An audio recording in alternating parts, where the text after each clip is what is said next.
Every object he ever loved is crowded onto these shelves, and not one of them can look back at him.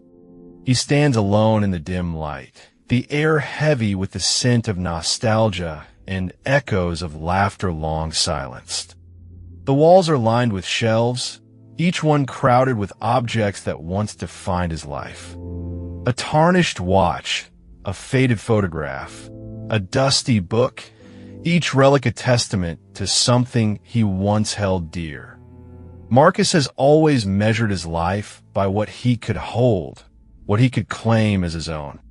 Yet now, as he stands amidst these remnants, an unsettling question whispers in the silence. What have you truly lost? These possessions, these memories, they seem to have slipped through his fingers like sand, leaving him with an unsettling emptiness. He wonders if in clinging to them, he has only managed to lose something far greater. The ordinary fabric of Marcus's life begins to unravel as the room grows darker, its shadows stretching across the floor. Marcus has spent his life in pursuit of certainties. He craved the tangible, the measurable, those things that promise security and status. He believed contentment lay in accumulation, in stacking objects and accolades like bricks in a fortress against the chaos of the world. But as he stands here, surrounded by the ghosts of his wants, the weight of their absence presses heavily upon him. Across town, there lives a man named Julian. Julian, Marcus muses, seems to have relinquished the need for possessions, for he walks through life with an enviable lightness. His laughter echoes in hallways unburdened by the past, his spirit unchained by the need to claim. To Julian, each day is a blank canvas, free from the suffocating grip of yesterday's desires. And so Marcus is left grappling with the echo of the question that haunts him. What have you truly lost? It's a whisper that persists, gnawing at the edges of his consciousness. In his pursuit of certainty, of permanence, has he abandoned the very essence of what it means to live? As the room bears witness to his silent struggle, Marcus wonders if in trying to hold on, he has let go of something infinitely more precious. Driven by a relentless hunger, Marcus embarks on a quest for more wealth, more recognition. He throws himself into late nights at the office, his hands a blur over the keyboard in the glow of a computer screen that promises victory in its pixelated depths. The world outside fades, the sun's rise and fall becoming mere markers of time as he mines the hustle for its rewards. He stands before a boardroom table, closing deals with a confidence that draws envious glances from his peers. Each win feels momentous. A step closer to a peak he convinces himself exists. Yet, with every achievement, a familiar emptiness lingers, a shadow that lengthens in the quiet moments between triumphs. His bank account swells, but the numbers are hollow, void of the warmth he once thought they'd bring. The accolades, the pats on the back, the promotions, they're ephemeral flames, quick to ignite, quicker to extinguish. As Marcus gazes at his reflection in the tinted windows of a high-rise, the city sprawled beneath him, he wonders why his heart remains unmoved. The refrain lingers, its question carving deeper into his soul with each passing day. What have you truly lost? In his frenetic chase, the days blur. The laughter of old friends becomes muted memories, the embrace of loved ones a distant thought. He stands amidst the trophies of his conquests, surrounded yet profoundly alone. The silence of his triumphs is deafening, a reminder of a path that diverged from fulfillment long ago. In his pursuit of more, Marcus begins to realize that perhaps in chasing after everything, he's at risk of losing the most vital parts of himself. With each new achievement, Marcus feels the weight of his choices pressing harder against his soul. The accolades pile up, each one a testament to his relentless drive, yet each feels hollow, like echoes in an empty chamber. The world outside sees his success, a glittering facade of admiration and envy. But inside, Marcus wrestles with a gnawing void.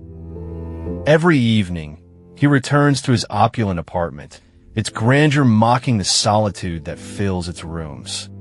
The high ceilings and expansive views offer no solace, only amplify the quiet.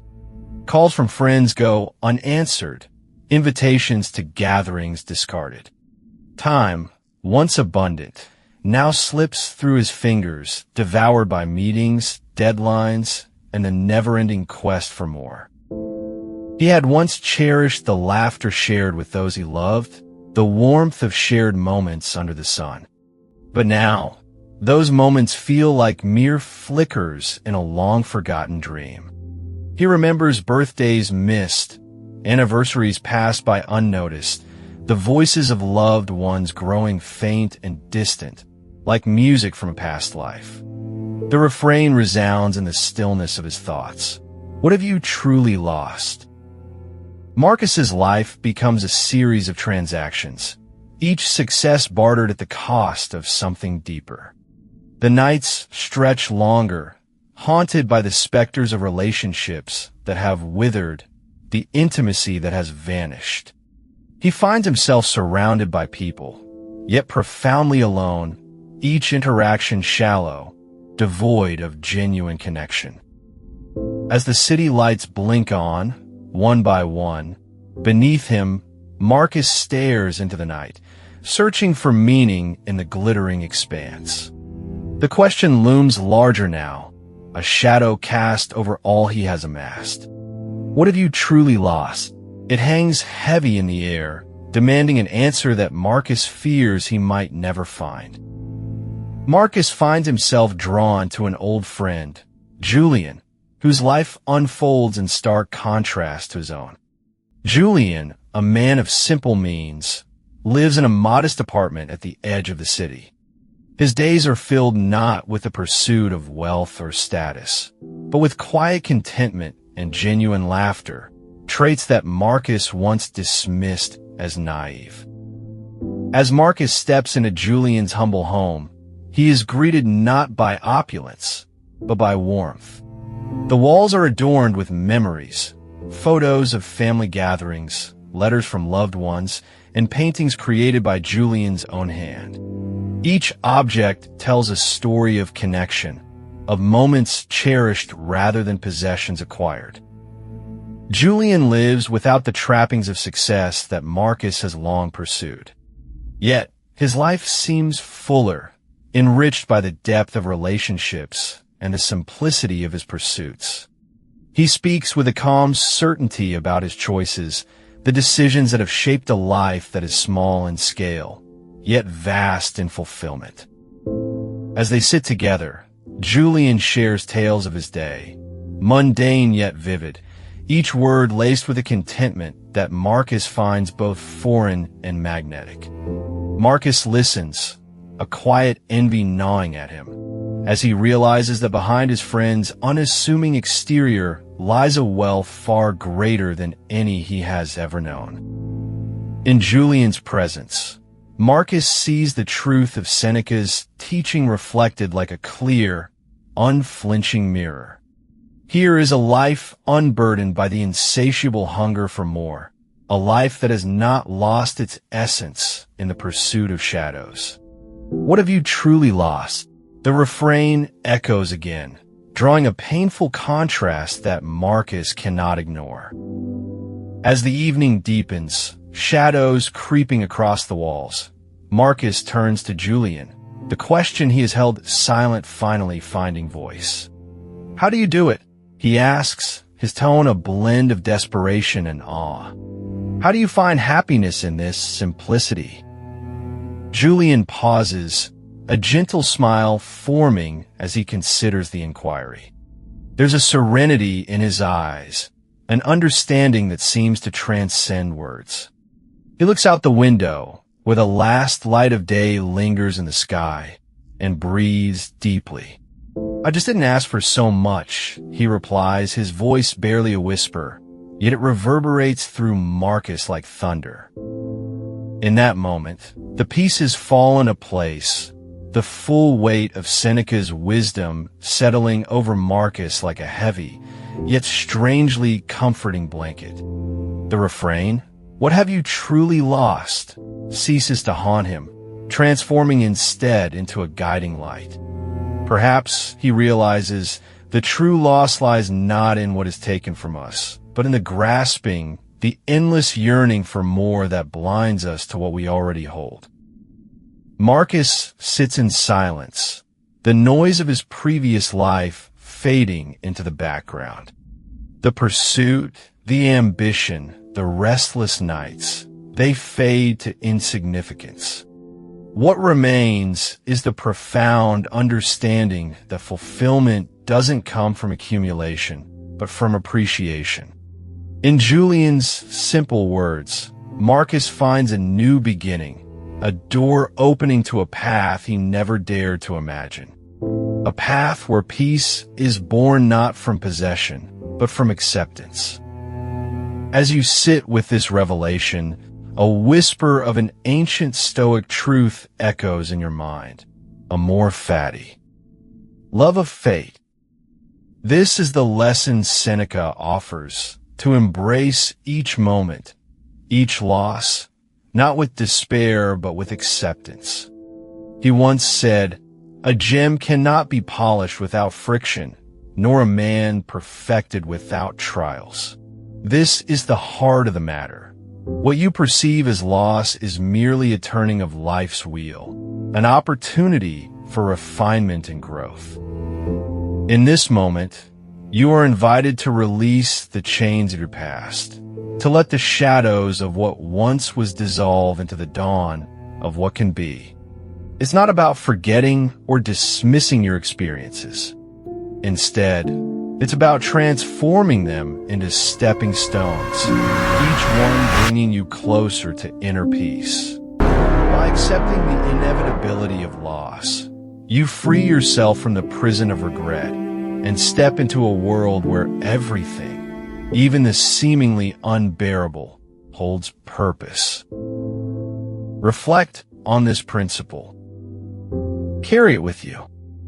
The question remains, what have you truly lost? Amidst the ashes of what has been, discover the unyielding strength that lies within acceptance and find peace anew. In the quiet aftermath of loss, you find yourself standing amidst emptiness, yet also in the presence of profound possibility. Loss reveals not just what is gone, but what remains, offering clarity and the chance to rebuild with intention. As you navigate this room of memories, ask yourself, what have you truly lost? Perhaps what you find is that the most vital things can never be taken away. For more insights like these, join us in the Stoic Code.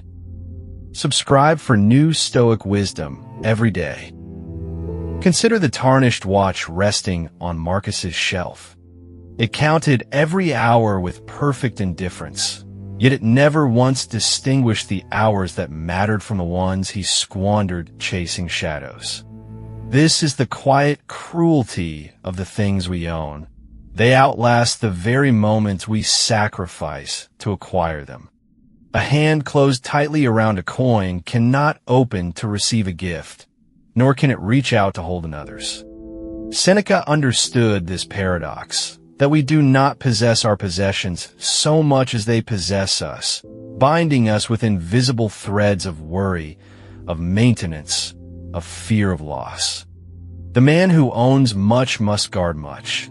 The man who wants little is guarded by nothing. And so the true measure of a life was never the weight of what filled the shelves, but the lightness with which one could walk away from them. Marcus begins to see that every object he clutched was a small surrender of freedom, a piece of himself traded for the illusion of permanence in a world that promises none. Short texto natila, 1 card 1. Seneca's Room of Memories 2 card 2. The Illusion of Loss 3 card 3. Gaining through Let It Go Term and Calm, full video on the channel plus hashtag Stoicism.